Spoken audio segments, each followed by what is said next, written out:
Hey, good morning, good afternoon, good evening, wherever you are across the world. Scott Luton, Greg White with you here on Supply Chain Now. Welcome to today's live stream. Greg White, how are we doing? Doing quite well, Scott. How are you? Doing wonderful. Had a great weekend. We had some great cooler temperatures as me and the Amanda, the kids, and my folks went out to the farmers market. Really Of enjoyed that. course. What'd you do? What was your Did you highlight? get some local honey? No, we got everything else. So everything else, and it was just a great day. Had a nice meal afterwards, and the temperature. It wasn't like a brisk 60 degrees, as you know, but it Hmm. was just a lot cooler, a little bit of breeze, and football is in the air. How about yours? Football is in the air. Yeah, that's the best thing about it. It's still pretty toasty here at the beach boat, but it has been raining, preparing us for storm season, right, in the southeastern part of the U.S. That's right, So, I mean, we've been in hurricane season for over a month now, man. and nary a peep. Not a single named storm yet. So I can't believe I said that out loud. Hold on. Um, Knock on wood, right? yeah, but yeah, it's actually been pretty pleasant. You kind of got to plan your time when it's raining, right? That's right. That is right. Cooler. Hopefully, keep our fingers crossed. Knock on wood. Cooler temperatures and football weather is right around the corner. Mm. But today, Greg, Yes, it's the Scott. Supply Chain Buzz, where we share some of the leading stories across global business. We've got a special guest joining us around 12:25 p.m. Eastern time. That would be Erik Bush with Demand Driven Technologies. Greg, Yeah. a repeat guest, and he's always enlightening when he joins us, huh? Yeah, always great to have him on, right? I mean, he's tackling some of the issues that we are going to talk about today, some of the challenges that companies are having. In fact, I did a commentary today about Spartan Nash and Piggly Wiggly. That's right. Piggly Wiggly, the greatest innovator in grocery history. You Strange know, to say that, but true. it is true. And some of the struggles that they have, and a lot of the struggles that the food industry in general has, are precisely the things that Erik is tackling every day. That's right. And one of my favorite things I like about his perspective, and you'll hear it here in about 20 minutes, is he doesn't want to do business in the same tired, old, and unsuccessful way it's been done. So stay tuned for Erik Bush joining us here in about 25 minutes or so. Okay. We got a lot of folks say hello to. We're going to do that in just a moment. Jean, Shelley, Sophia, Adarami, Clay, you name it. And we'll do that in just a second. But first, Greg, let's share a couple of opportunities we've got for folks. Yeah. The news, perspectives, expert takes, some hot takes, but resources are things that we like delivering every Monday at 12 noon Eastern time. This is one of those resources. This is a upcoming webinar Wednesday of this week focused on how to use data to improve fulfillment operations. It's free to attend, but you've got to register, and that's going to be August 31st at 12 noon with our friends at Six River Systems. Then we've got Thursday, Greg, me and you are tackling a panel focused on how a buy-sell solution can operationalize supply chain resilience to create value. That's going to be Thursday, 12 noon Eastern time with our friends at GEP. Greg, your quick comment there about this upcoming discussion? Yeah, that's a mouthful, isn't it? Operationalized supply chain resilience. Whew. Say that 3 times fast. Look, I think resilience is one of those things in supply chain that was long put on the back burner, right behind cost savings. Well, cost savings and a half dozen other things. But anyway, finally, we're starting to realize that we can't just be all about the cost, all about the forecast. We have to have some resiliency, agility, whatever you want to call it, some rebound capability in our supply chain. So I think that's going to be a great discussion. That's right. Every time I hear rebound, I think of the round mound of rebound, the one and only Charles Barkley, Chuck. right? Yeah, greatest ugly golfer of all time. Man, that's right. We're talking golf pre-show. We'll touch on more on that here in a moment. But hey, join us Thursday, join us Wednesday, join us Thursday, and we got one other event coming up. So we invite you to join our efforts to leverage logistics for Ukraine. This is an outstanding humanitarian aid program led by our friends at Vector Global Logistics. Our next planning session, you don't have to bring anything, you don't have to give anything. just show up and kind of learn what's going on and what the real needs are and what's being done about it. It's September 13th, and the link to join us for that is in the comments. And as Greg likes to say, hey, give a little, give a lot, give a whole container ship full, but just as long as you're giving. Is that right, Greg? That sounds good. I like that. Yeah. I think, it's funny. It's been 6 months since Russia, the criminals, invaded Ukraine. And I think it was on precisely the day, their Independence Day, that the 6-month date hit. There's irony for you, isn't it? But yeah, it's, it's still going on. There's still people in need. Contribute. That's right. And, we need to get some updated numbers, but over 300,000 pounds of vetted humanitarian aid has been sent across and has landed just from this one initiative. So big fans of all the folks that have been a part of that. So join us September 13th just to find out how you might can help if you're in position to. Okay. Let's see here. Let's say hello to some folks. Josh Goody, your ears were burning the other day. Greg, who were we talking to from up in Seattle? It was somebody on here. Was it last Monday? I think it might have been last Monday. I think you're right. It was on one of the shows last week. I know that. But they were on at the same time. Right.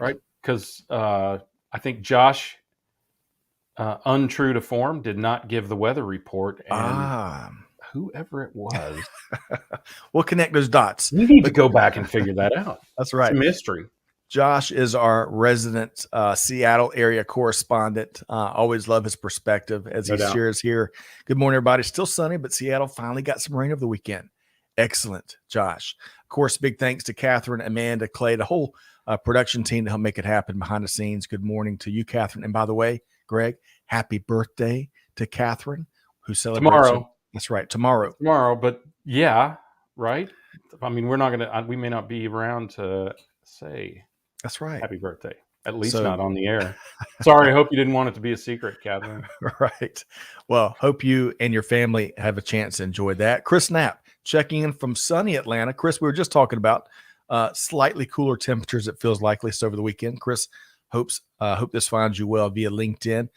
Adarami is tuned in. I wonder where he is tuned in from via LinkedIn, Greg. Let us know. We'll let to connect the dots. Sophia, hello to you. Happy last Monday of August, everyone. Unbelievable. It's gone by fast, hasn't it? It sure has. You blink, and we're in NFL season. Your kids are in school for a month, right? Right. But Sophia, looking forward to reconnecting with you soon. I've really enjoyed your perspective you've been dropping in our webinars and live streams. Speaking of, Shelly Phillips from Colorado. Yep. Well, back with us. Is it Denver? It's at least Colorado. That's right. Yep. Shelly, great to see you via LinkedIn as always. Clay Phillips, we mentioned. Happy Buzz Day. Good to see you, Clay. I almost swiped that. I wasn't looking at the comments, but then I saw he was here and posted that. So that's good.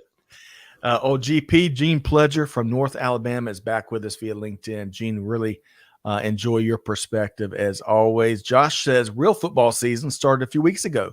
4 straight wins, by the way, Greg. I guess he's talking football, global football, right? Soccer, yeah. Right. Yeah. English Premier League. Yes. The EPL. Cecil is back with us. Cecil is back with us via LinkedIn. Great to see you. Cecil, let us know where you're tuned in from. Looks like you got the beach in your background and your headshot. Let's see here. We've got a bunch of comments dropping in here. Wally. Hello, Wally. He says, well said, Greg. Cost-centric is very dangerous. It's one of the risks of supply chain, but not the only one, right? I think we treated it like that a little bit too much. Yes, good point there. Lucille is back with us from Toronto, Canada via LinkedIn. Lucille, great to see you here. Looking forward to your perspective. So I know we couldn't hit everybody, but welcome all. We look forward to hearing your comments on the news articles we're going to be working our way through. Sean Connery joined us from Scotland, I see. I don't know who that is, but I missed that. I watched Dr. No last night.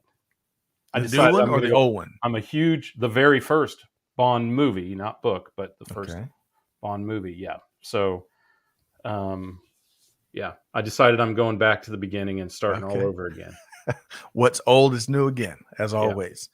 Well, as we start to dive into the news here, Greg, I want to start with your supply chain commentaries, which they have been growing like hotcakes. Is that still a phrase these days? I don't know. I'll have I to think update so. that later. I don't know what.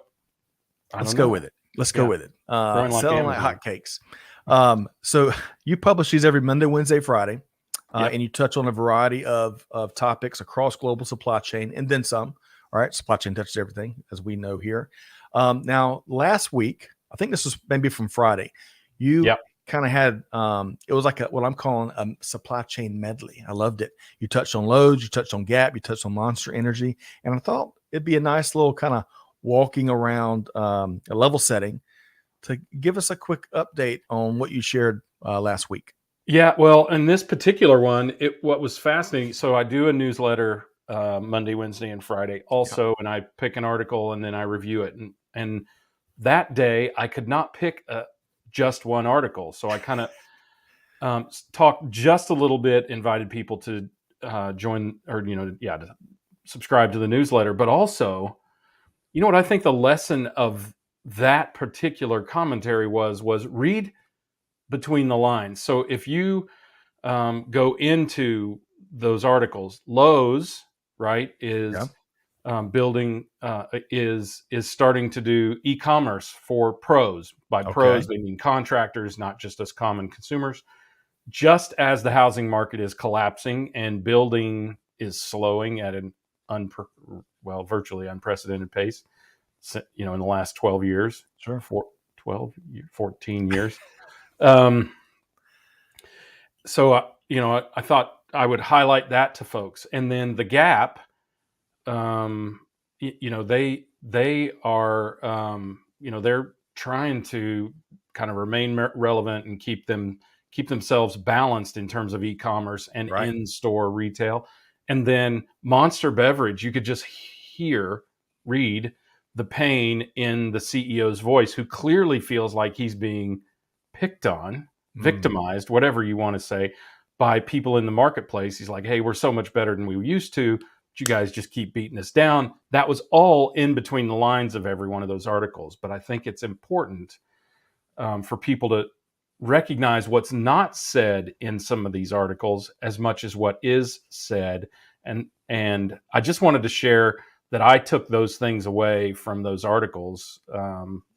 And hopefully it helps people to think about both what's being said, how it's being said, and whether it's being said is a lot of the message that you should get out of some of these articles, right? Yep. Well said. No pun intended. I think that's one of my favorite things. Greg, you and I have done countless, I guess the mothership's approaching episode number 1000, right? So we've done quite a few of these together. And I love and how your approach to, hey, it's almost like don't look where they want you to look and don't listen to what they want you to listen. Here's the real thing that's important, the signal. That's a great perspective, Scott. I think that's true. I do try to bring that. I think a lot of people take it away too. You can see in the commentary that people, they are, again, reading what's said, but reading into what's not. That's right. In a lot of cases. And I think that's good. And you also add a little sense of humor. And I'll throw this back up here one more time. Monster Energy has big problem. Gap continues to fill the gaps. I said it. And it's just, it's just enough. It's just enough humor as you work through. Did you miss Lowe's is aiming higher? Huh? Well, a lot of good stuff. Monday, Wednesday, Friday. But it's not just what Greg has to say. Yep. Folks, one of my favorite parts is reading through all the comments and the different takes. So we dropped That's really the point, isn't it, Scott, is to get everyone to put their perspective on these, to give their feedback, challenge, some of the presumptions I've made, maybe even educate me. And that happens from time to time on some of these things that I'm saying, because there's only so much research you can do into these articles. And I really appreciate the folks that have something to share in line or, counter even to what I've come up with, or something that says, hey, you missed this, or, hey, by the way, this is the real truth around that thing, which is I think that's great for us to have a place to share that. Agreed. But folks, y'all should know Greg White doesn't miss a thing. I'm just letting y'all know that. But kidding aside, y'all check out the link, comment, give us your take, and look forward to checking out the one today on the Piggly Wiggly, the pig, as we call it. That's where I was growing up. We're big on the pig here. Big on the pig. Hey, Cecil, he asked and he shall receive. Tuning in from Grand Rapids, Michigan. That photo, though, is from the East Coast, New Jersey. So, Cecil, great to have you here today. I was going to say there aren't many beaches in Grand Rapids. That's right. Alan, great to see you. Tuned in via LinkedIn from Ottawa. Beautiful city there. Great to have you here. Yeah. Tashea, tuned in via LinkedIn. Let us know where you're tuned in from. Would love to connect the dots there. Okay, so Greg, speaking of making the connections or breaking the connection, maybe your pick of your favorite segue there. I want to get into this story. We have spoken quite a bit about cybersecurity across global supply chain. In many ways, I think it's underreported. I think folks are kind of assuming no news is good news, and man, it's a dangerous assumption to make. And we also have spoken a good bit about how bad actors are increasing their attacks, both in complexity and quantity. Along these lines, a trending LinkedIn news story I found over the weekend, I found really interesting. So check this out. LastPass, which is new to me, Greg, it might not be new to you or some others, is evidently the world's most popular password manager. Now, the company notified its 33 million users in recent days that hackers had stolen source code and other proprietary information. I'm going to circle back to Greg, and he's going to let us know what source code is, being our resident technologist. Now, LastPass says no passwords from its users were amongst the compromised information. So big news over the weekend. But then another name folks may know and be real familiar with, we've certainly used it here, DoorDash. The food delivery platform also reported a hacking incident where the bad actors did indeed make off with customers' personal information, and they didn't release any numbers there. So, Greg, I'd love to get your take. And when I said resident technologist, you're a founder, board member, been a part of the technology scene since long before it was cool. So, when we talk about source code, what do folks need to know about that? Yeah, I think what's really disturbing about this LastPass incident is that they stole source code, which is the code that even if you download technology onto your machine, your laptop or mobile device or whatever, you don't get source code. You get what's called object code, which is encrypted, encoded, and kind of hidden away. So you can't reverse engineer the product. But when you have source code, that is the code that is written by the developers. So someone's got all the way into their development system and took away code that they use to run their technology. Now, the official story is only some source code was taken, but they glossed right over the source part of it. So they have the code that LastPass uses to make their technology work, at least some of it. That should be incredibly disturbing to people, because who knows what part of LastPass they could duplicate or reverse engineer, or even clone or mimic and fool LastPass users, or fool other people who want to become LastPass users, whatever, into thinking they have a safe password encryption technology, when in fact they're giving it right to the hackers. Right. So it's a very concerning break, and not good for LastPass. Though there seem to be kind of two camps of let's rally around LastPass and be thankful it wasn't us, and right, and lift them up. But the truth is, 33 million people's passwords, and I have hundreds and hundreds of them, they are at risk right now. Yep. Regardless of whether they have been taken in this hack, because they have source code, there is an incredible risk. Yeah. Well, so here's the good news, folks. If you're hearing this, clearly, this isn't a hardcore supply chain news story, but we wanted to share it here today because this is just the latest signal to take action, right? Just because you or your family or your work family, so as it were, haven't been compromised yet, or yet you hadn't seen any incident. Hey, take action, because as see him, great to have you here with us today via LinkedIn. Shields up. That's right. Shield wall. Right. If no you one watch is above. Vikings. And that's a good point, Scott. Remember when we were in Charleston a couple years ago, we sat through a cybersecurity discussion that was eye-opening. It's not a matter of whether you have been compromised, as you kind of worded there. It's not a matter of whether you've been compromised. You've been compromised. It's a matter of when they will activate or act on that compromise. So I think we have to all acknowledge that. And this has probably been going on for some time, even at last pass. Who knows? Right. And, when it comes to global supply chain, that weakest link, right? That weakest link that folks can find their way in and do damage upstream and downstream. So take this opportunity. That's right. Take this opportunity to huddle with the team and figure out where your greatest, where all your risk is, and then what you can act on. Okay. There's a couple comments here. And Lucille, I agree with you. Information never seems secure enough these days. This LinkedIn user, and sometimes, folks, if your LinkedIn profile, there's a certain setting where it doesn't share your profile information. You can go and change that in your profile setting, but this person probably won't do that because they won't even use password managers. That's exactly what they say here. If you're listening to the audio replay, the user says, that's why I never use password managers. And I'd love to know who is that consensus out there? I know some folks in my immediate family are big proponents, big users. So y'all let us know. And Jose, great to see you here as always. What the heck is the show name? Jose, man, thank you very much. I'm gonna completely steal that from you. But kidding aside, great to have you here, and enjoy your live stream every Friday as well. Okay, so Greg, we have got a big guest here today, a repeat guest. Yeah. He set the internet ablaze last time he was with us here, right? Had truckloads of t-shirt isms. Are we ready to welcome in our esteemed guest here today on The Buzz? Let's do it. All right. Well, with no further ado, I want to bring in Erik Bush, CEO of Demand Driven Technologies. Hey, good morning, Erik. How are you doing? Great. How are you? Doing wonderful. Great to have you back. It's awesome to be back. Have a good weekend.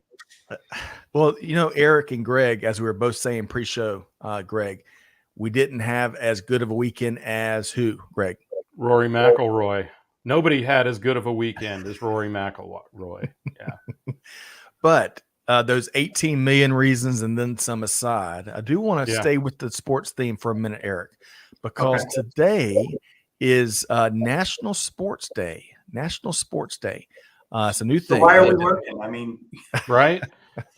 Why is this not a holiday? No kidding. Point. No kidding. But since we've got to work, since we're double down and committed and passionate about working here today, I want to start, Erik and Greg. Erik, what is your favorite sports team you're most passionate about?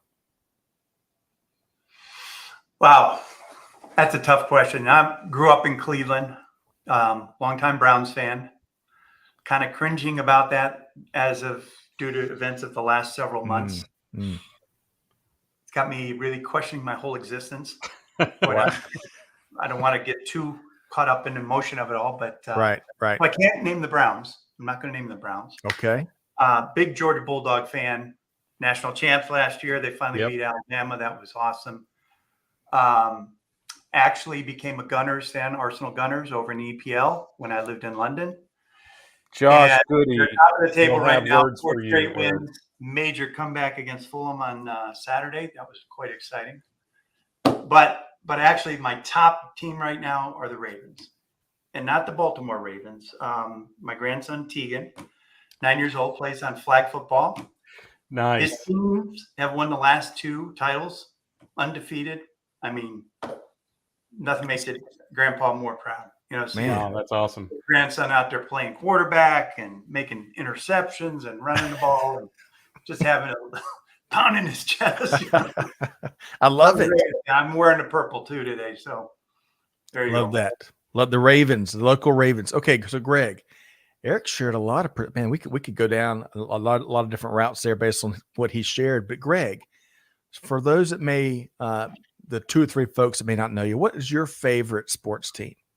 I just loved. I mean, I will say it, but I just love for anyone who has a speculative answer to give their answer in the comments. I'm just going to wait a couple seconds, see if anybody remembers. Of course, there is nothing that the Kansas City Chiefs could do that would cause me not to have them be their, their biggest fan. Their biggest fan. I mean, right? Because they could, frankly, they could hire the head of Al Qaeda as the head coach, and I would still root for them. So. That's dedicated, man. Going a long ways there, Greg.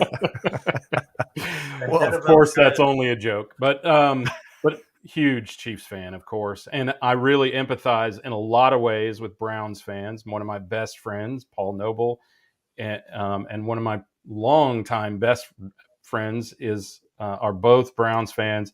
We can all empathize together. We both had Marty Schottenheimer as coaches. We both had multi-decade runs as mediocre at best football teams, and we've had some hard times. We've had some unsavory characters on our rosters, so I empathize with where you guys are right now, Erik. I really do. We had a good day with Carolina the other night, so I didn't get to see that game. How'd he play, by the way? He had 2 touchdown passes. Dang, and he was proficient. I don't understand what was wrong with the guy. Personally, he almost single-handedly beat us the first game of last season. And you're talking about the quarterback, the former Cleveland Browns Baker quarterback. Mayfield. Sorry, Baker Mayfield. yes, Baker Mayfield, right? Who is now with the Carolina Panthers. Yeah. Yep. Gosh. That's a true Falcons fan. You can't even say their name, can you? That's good, man. I appreciate it.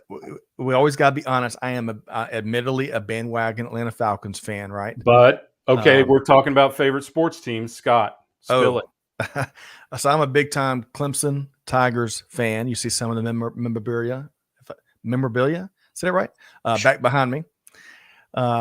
Remind me never try to say that word again on any live stream. And then secondly, of course, the Atlanta Braves. We had a tough weekend against the Cardinals. Yeah. Late game bullpen errors and mistakes. But hey, I can't complain. World Series last year, unexpected World Series, and they're good again this year. So Erik and Greg, that is the Sports Minute, and we'll have to have you back soon again, Erik, as we host a regular show, Supply Chain Nerds Talk Sports. So we'll revisit that a little later on. Hey, really quick, before we get into some of the key things we want to talk with you about, Erik, I want to go back to a couple comments here. Rami, great to have you via Ottawa, via LinkedIn. Thanks for joining us. Look forward to your perspective today. Amanda and a few others are big Password Manager fans. Amanda says she feels safer online using it. That's interesting to hear. Jean, personally, had rather do my best in different levels of passwords than trust a password manager. Jean, excellent comment there. Kristen, go Chiefs. Great to see you, Kristen, via LinkedIn. Let us know where you're tuned in from. And Clay's calling me out here. Bandwagon Falcons fan sounds like an oxymoron these days. Okay. There's probably plenty of us around here. Good point, Clay. And Lucille, hey, these conversations have made me start to pay attention more to sports. Well, then we have not supply chain. So, she was already paying attention to supply chain. That is right. And speaking of supply chain, we're going to dive right in. We got a lot to get into with Erik, and I'm going to start with this first story here. So, Erik, this supply chain dive story here, reporting on an automotive industry development that's turned quite a few heads. I think I referenced on the front end, and Greg, you and I chatted about this earlier.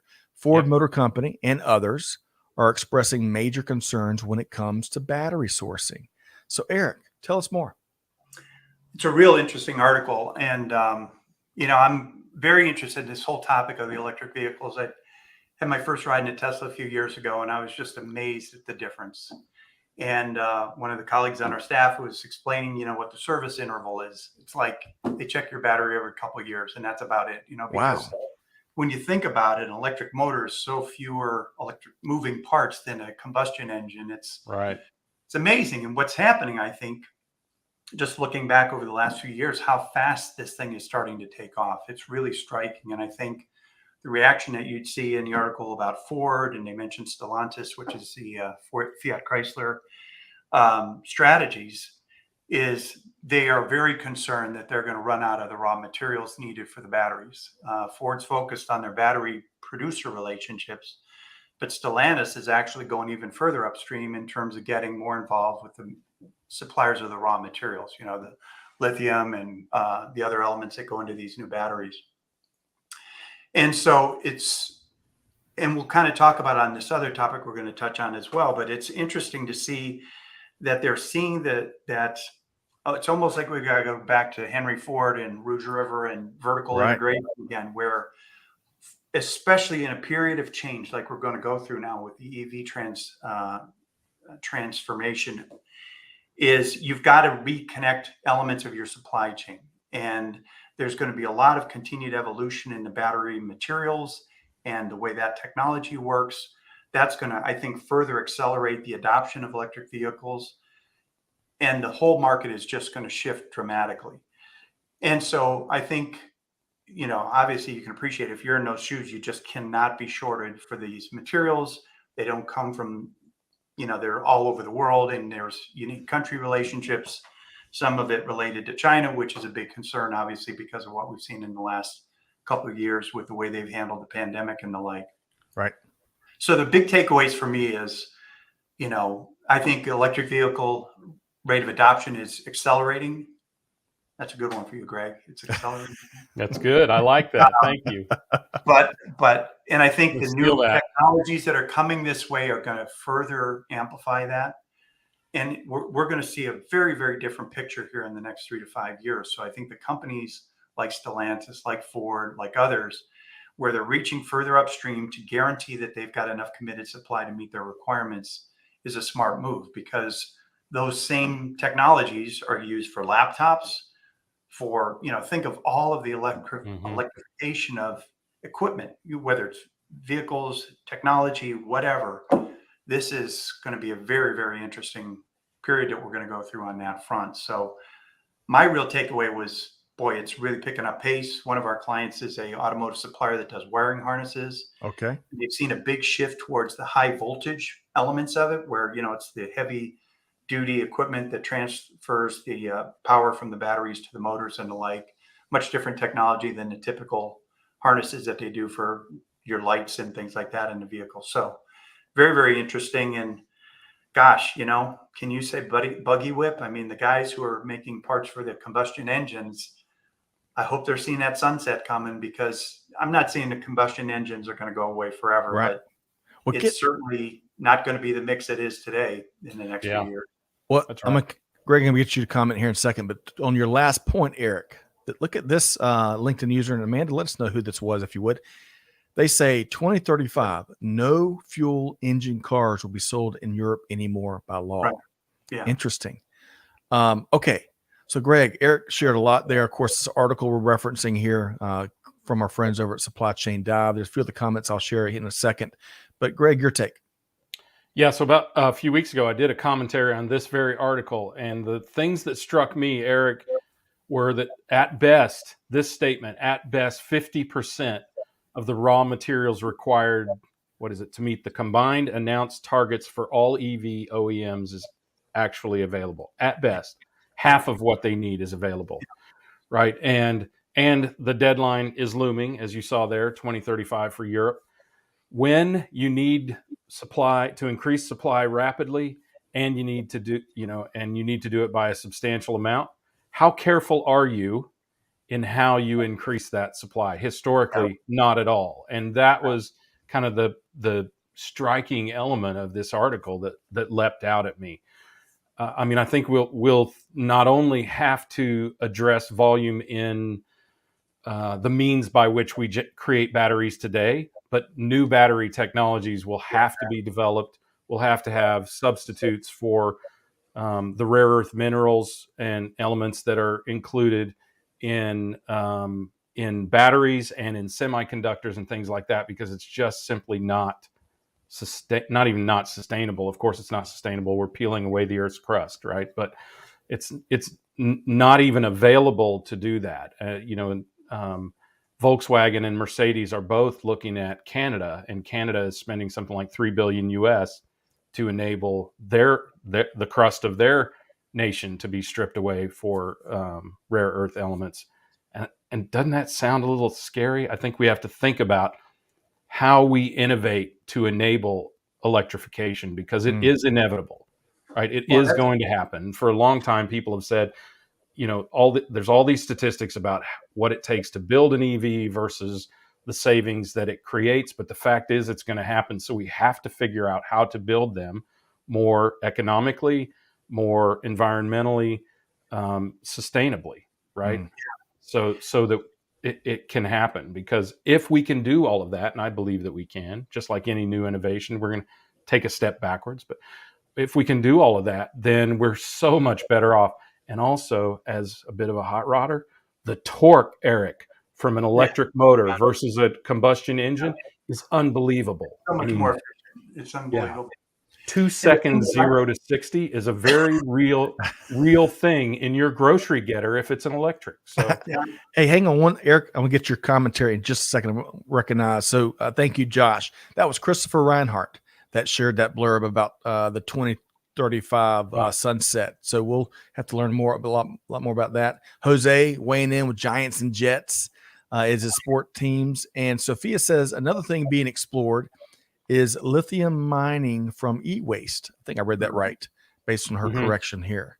And then finally, Dr. Julia, great to see you here. She says that it reminds her of The Machine That Changed the World, the book that shares a lot more information about Ford and how we got here, because Eric did mention that massive factory and vertical integration. Okay, so Eric, you're going to respond to something that Greg said. Yeah, I think I did a fair bit of research over the weekend. There's some other strategies that are being explored, and I always kind of thought this was unusual. You go by, like I lived up in Cleveland near Lake Erie. There's boats in the harbors. Most of them are never moving. So in fact, there's a lot of batteries sitting in cars that aren't used all the time, and they're exploring ideas around switchable battery packs, so that on your long distance drives you have refill stations, and you just would swap out your pack, which would technically then reduce the scale of a battery you'd need in your car, which could then allow us to leverage that amount of lithium in a different way. So I'm really confident that they're going to come up with both new battery technology itself, but also thoughtful strategies around how to, like ride sharing, battery sharing, if you will, could become a very viable part of the supply chain for the electricity we need to run those vehicles. I love that idea. I remember when Elon Musk was trying to convince us that you could pop the batteries out of a Tesla. They're a little too big now. And while, like I love Elon Musk. I think he's a genius. But at the time, it made him look like kind of an idiot. But it is a great idea, right? Just stop in, grab a soda, whatever, candy bar, pop a new battery in, right? And they're not that big. They don't have to be that big, right? Yeah. And you go. 100 miles right? out of it. And then it charges over the next couple hours for the next person that it stops in. I mean, I think that's very viable. I look forward to the day we make it as easy as using a 9-volt battery. Just that size, just that connectivity. Maybe it's a nuclear battery. I don't know. I'll leave that to the experts. But Eric, it sounds like, getting aside. You want a nuclear battery in your cell phone? I don't know. But probably not. But it sounds like you maybe could be our automotive correspondent, since your company is doing some business. Sounds like an automotive industry. So we'll have to circle back on that later. And the automotive industry is going to be the theme of today's supply chain buzz, Greg and Eric. We're talking Honda with this next story. Yeah. I want to bring this graphic up here. Now, Greg and Eric, my first car was a Honda 4-door Civic. It got like 800 miles to the gallon. Oh, man. The stories. Probably felt like it. Right. And then I went on and I had 4 Honda Accords. They all look the same. Gray, 4-door with the V6 option. So I am well attuned with how Honda does business. But Eric, let's talk about this, because according to Reuters, Honda is thinking about shifting away from China being a big part of their supply chain. So tell us more, Eric. very interesting. The issues in China have been in the supply chain news all over the place, but they have really recognized that they've got a big vulnerability, especially as it relates to how they service their domestic market in Japan and around the world. But they also do a lot of business in China. So what they're really talking about is kind of splitting it and having a segment that's really back reshored to Japan of key components and materials that go into their vehicles, and then leaving the domestic China business kind of intact and self-sufficient in that way. Mm-hmm. And to me, it's all about diversification and really looking at decoupling some of these links. They talk about, I think they mentioned Mazda in there as well, looking to establish more in-market inventory so that they are less at risk of dependencies to external, offshore, if you will, supply chain partners. And I think we're going to see a lot more of this, kind of going back to the Henry Ford example, where companies now really have a better appreciation for how much risk they've taken on by going, 90 to 120 days away on a lead time to, Southeast Asia, China, wherever, because it really creates a lot of vulnerability. You're committing to so much supply so far in advance of when it's going to arrive for the market need, right? And we call that decoupling in our business. The more you can create insulation and buffers around that, the better off you're going to be. And we're seeing clients now reevaluating their strategy about maybe they're still going to look for lower cost markets, but much, much closer to where they operate so that they can get the advantage of a shorter transport lead time, still gain some price advantage or cost advantage, but really create more agility, because I think that's really going to become the primary priority that everybody's focused on going forward. Well said. And y'all keep the comments coming. We're going to share those in just a second. Greg, as I come to you, it dawns on me as we're talking about anything China and supply chain that I did not bring my fire extinguisher into the live stream studio as we're about to hear your take on this matter. So, Greg and Eric, you may not have been a part of some of those earlier conversations, but Greg, what's your take on Honda's on the news coming out of Honda here? Yeah, I mean, I think one, we have to probably temper this with the nature of the paper that reported this, right? Which is the seventh leading number 7 paper in the country, probably trying for a little bit of headlines, and Honda has said nobody said that, right? And as Eric explained, they are more dividing up to limit their exposure to markets outside of China, to the issues that you could face with China. But look, the truth is China doesn't play fair, right? And they are not going to become a less obtrusive global player over the years, especially if we can continue to pump money into their economy. And countries like Taiwan are feeling that heat, right? And Japan and Korea and others around there, Singapore and others, are feeling the heat. Well, as Greg, really China quick, just over the weekend, the Solomon Islands, which signed a pact with China, didn't allow a U.S. Coast Guard vessel to dock in their port. So to your point, Greg, it's really a huge regional threat, right? Well, the Chinese have ceased to be satisfied with their own borders, with being dictators within their own borders, and they're now spreading that not just throughout Asia and Southeast Asia, but throughout the world, as they've bought a lot of influence across Africa and other continents. So, I think it's important for people to recognize that Japan has never had any illusion about what China is all about. They've always had a tremendous amount of at least passive conflict with China. So I think that's as much of the issue as any. The catch is, will all of us pay more to free ourselves, to decouple ourselves, Eric, from China and the incredible economies of scale that economy produces? I don't know. I mean, it is going to be substantially greater. Just to give you an idea, someone who works in a factory in China makes roughly 1/7 of what somebody who makes in the U.S. Wow. So And we talk a lot about replacing some of these roles with robotics. Guess where robots are made? Guess where most of the rare earth minerals come from that go into the semiconductors that make them? All right, it is very very circular. So I think it's going to be really interesting to see what is practical. And I think, by the way, if anyone can figure it out, it's the Japanese. They study things for so long. They have such an incredible long-term vision for their companies. And their engineering capabilities are, world renowned, right? Yes, agreed. As the owner of 5 Hondas, I completely agree with you, Greg. All right, Eric, I'll give your final comment. If you want to give your final comment on this story here, and then we're going to move to a couple I think a lot of what Greg says is right on the money. I do think they're gaining that currency or that advantage through a lot of currency manipulation and management. And there's only so far you can do that before, it's going to, I saw that their GDP had slowed down dramatically this year, largely because of the lockdowns and things like that. But, at the end of the day, in the long run, you can't sustain that through currency manipulation and just internal spending. You've got to make it much more a free market type system, which who knows how that's going to play out. Right. But yeah, I think it's definitely a risk. I do think that, the old Buy American adage is going to come back in a different way, though, this time. When it first came up was in the late 80s, early 90s. I was living in Detroit.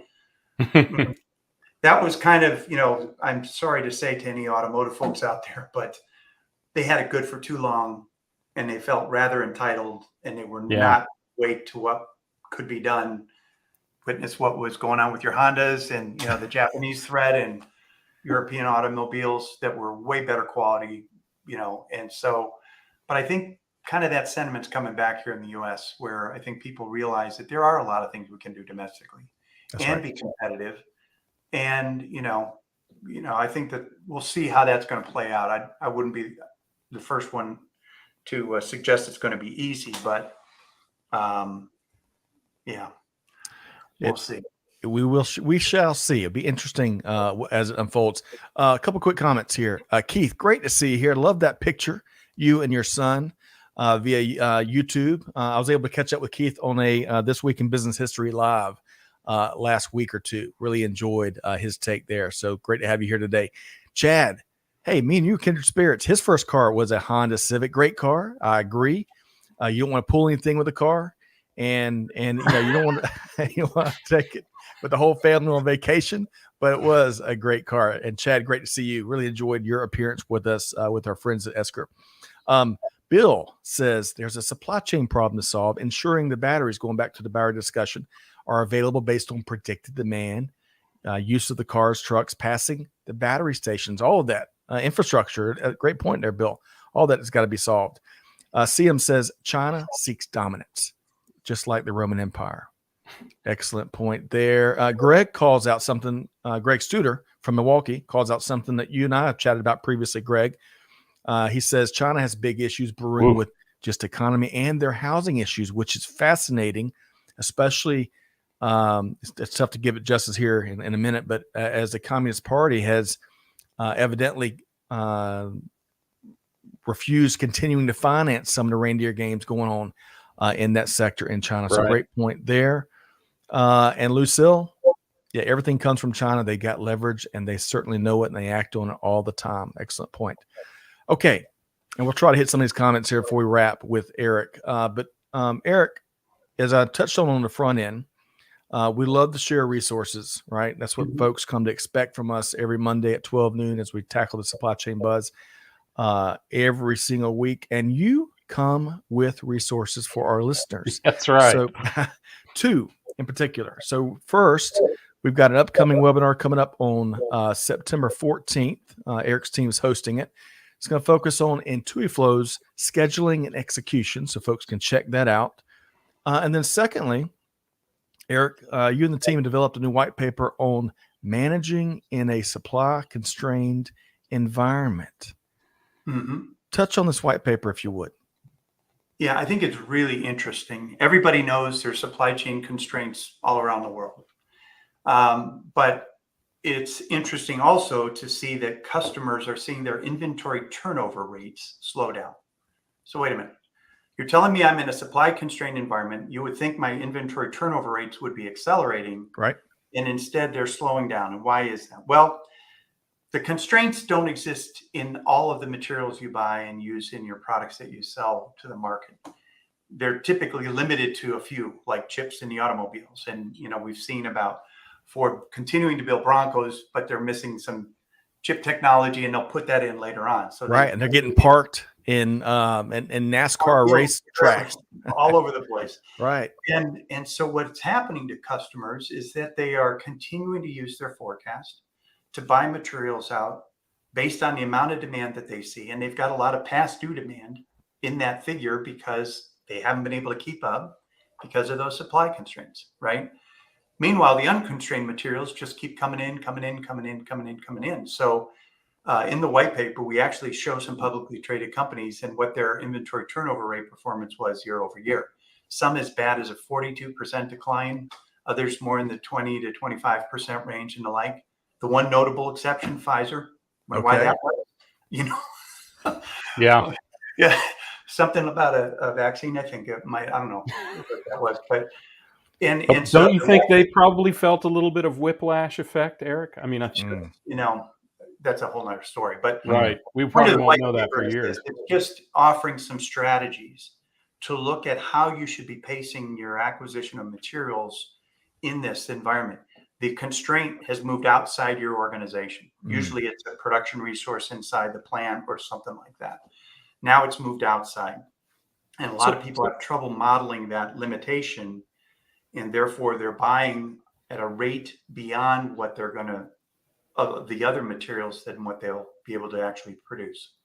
And that's where, just to make it really clear for folks, Greg, we love to, what's that analogy you like to ask? If I'm walking down the hall, contemplating all of my issues, right? When do I know to pick up the phone and call Erik? Demand driven, yeah. Right. So Erik, in a nutshell, then, and Greg, I didn't do your famous. That's pretty good, Scott. Was it? It was really very good. Yeah. I don't paint nearly the picture you do, but Erik, in a nutshell, because you're speaking on some things that I think you and your team really focus on helping companies with. So in a nutshell, what does demand-driven technologies do? We provide supply chain software technology in the cloud, really in what's called integrated business planning. That's kind of your inventory planning, your production scheduling and execution, and S&OP. And, Greg mentioned he's a big Elon Musk fan, as am I, whose primary driver is what's called first principle thinking. Take existing problems and boil them down so that there's no underlying assumptions. And what we're seeing is that by rethinking the software that's driving the core of supply chain, how I decide what to buy, build, and assemble, how I use my production resources, how I plan all that, we can make way better improvements on terms of inventory turnover. A lot of people don't know this, but in the last 2.5 decades of ERP deployment, inventory turnover rates in the U.S. have been stagnant. So say in the military, whiskey tango foxtrot. I mean, how can that be after all the money that we've spent on these ERP systems? Right. That we're not getting better. And there's these new demand-driven ideas out there now that use a much cleaner signal than your forecast, the actual consumption in the market. And by prioritizing and using that signal in a better way, and you were mentioning signal earlier today, I'm all about that. We can actually arrive at better inventory turnover rates, better on-time order fill rates, and a much easier environment for the users to be in. Love that. Okay. And folks, I'm going to get Greg, I'm going to get you to pile on here in just a second, but those two resources I mentioned a minute ago, both the webinar and the white paper, those links are conveniently located in the chat and on the show notes there. So y'all check that out. Greg, based on what Erik just shared, the mission he and his team are on, your thought there. Yeah. To quote an ancient but very hilarious movie, The Gumball Rally, what is behind you, she does not matter. Right. So why do we keep looking into the rearview mirror to determine what is coming at us in the future? And I think what Erik is speaking to is that we have to start detecting those signals that share what is about to happen, not simply averaging what has happened in the past and expecting that to tell us what the future is. And the more that we shift the viewpoint of supply chain towards that, the better off we'll be, because the whiplash effect frankly, the beer game is 100% wrong. It's looking into the past to determine what your future will be. And that's why I could never get it. How many beers do I want right now? That's the real accurate beer I wish game, I could tell you, but it's a long 5 o'clock big number. somewhere. right? Yeah.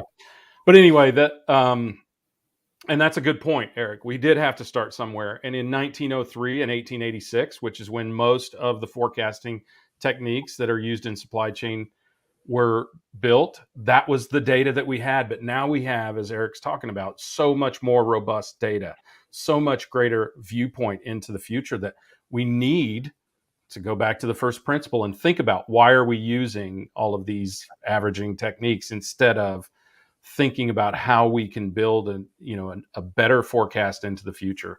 And that is what will get companies over the line. And that's really what Erik is promoting here is look at those things that signal demand coming in your future, not those things that happened in your past. Nice. Greg and Erik, we'll have to get together. It sounds like lots of related passions along these lines, including beer, I hope. That's right. Hey, really quick, couple comments. This one's gotten a lot of play there in the comments. Josh says, talking about replacing the workforce, supply, and rare goods of around 1/3 of the world's population, I think, he says, it comes down to what South American countries decide. Gene Pledger says the Chinese declining workforce, parentheses, aging, will slow them down. Hopefully. We shall see about that, Gene. What do I say about hope, Scott? It's not a very successful strategy, huh? Not a strategy. That's right. All right. And CM, excellent point. Just takes one missing part to shut things down. Erik mentioned that about the chips and all those parked vehicles. Excellent point there, CM. Really enjoyed your perspective here today. And I believe you're a fellow Air Force veteran, CM. So come back to our next live stream for sure. Okay. So she knows what whiskey tango foxtrot. That's right. Yeah. He does. That's right. Erik, and I love how you slipped that one in too. Let's make sure folks know how to connect. I mean, the easiest ways, of course, are those resources we dropped in. But beyond that, Erik, how can folks compare notes and check out to see what you and your team are up to? They reach out to info@demanddriventech.com or find us on LinkedIn or find me on LinkedIn. We'd love to get the conversation started. I think there's a lot of ways that we can make things better, easier, and much more effective and get that needle to move. I agree. And new, right? Instead of clinging to the past and what got us here, which isn't going to get us there, we got to change how we do things. Greg, along those lines, what is one of your favorite things? What's something you're going to be thinking about after we leave the conversation based on what Erik has shared? I think that one of the most important things we need to forget about in supply chain is the term all other things being equal, which is exactly one of the things that Erik is talking about, right? All other things are never equal in supply chain, right? And I think that that's important for us to recognize. And that's why this shift of awareness and the shift of methodology is required. And I think, it's great to have technologies that can put you in position to do that. That's right. Well Nothing said. is ever equal. Nothing ever. Big thanks to Erik Bush and the Demand Driven Technologies team. Love what you're doing. I love how you challenge the prevailing attitude and position on how business is done, Erik. That's so important. We need a lot more challengers like that. So thanks for stopping by here today, Erik. Thanks, Scott. Thanks, Greg. Always good to talk to you guys. Yeah, likewise. Thanks, Erik. But guess what? We're not gonna let Erik go. We're gonna close with Erik in the room. Okay. He doesn't get swooshed twice. He doesn't. Sorry, Erik. Swoosh. It's a one. You're swoosh one of us this now. week. You don't get as many swooshes. Well, sorry. I think that's the rule of thumb these days. Once you have 3 appearces, you're basically family. That's what my mother always said. Get your own stuff out of the fridge now. Right. Yeah. So one last comment here is I want to invite folks to check out our latest With That Said, which is our newest LinkedIn newsletter powered by the Supply Chain Now fam. You're going to find challenging perspective like what Erik and Greg both have shared here today. We've been publishing it. I think it's our 3rd edition. We publish it on Saturday afternoons. And the latest one, News, Noise, No's, and Necessities, with a gorgeous image of City of Chicago, which is home to IMTS 2022. So y'all check that out. We'll drop the link in the comments. We're almost, Greg, almost 13,000 subscribers in less than 2 weeks. Wow. With that. How about that? Man, that's incredible. Well, it's these conversations we have, like the one that we had, me and you had with Eric here today. It's what it's all about, helping more folks find it and engage and give us their take on the conversation. All right. Lots of other comments. And Patrick, we've got, we'll make sure you have that white paper link. So Amanda, Catherine, if y'all could check that out, make sure. I know we dropped it in the comments, but we'll make sure we get that. There it is again. That's right. That's with that said. Sorry. That's right. There it is. Just wait. It's like the carousel. Wait, and they'll come right back around. That pretty white pony with the silver mane. That's the one that I was waiting for to come around. Well, hey, kidding aside, big thanks to Erik Bush and the Demand Driven Technologies team. Really enjoyed the conversation. Greg, always a pleasure knocking out these conversations with you. Big thanks to the production team, Nicole and the whole gang over there as well that helped out. But whatever you do, folks, you gotta, it's deeds, not words. You gotta take action, right? On behalf of our entire team here, Scott Luton challenging you to do good, give forward, and be the change that's needed. We'll see you next time right back here on Supply Chain Now. Thanks, everybody. Thanks, everybody.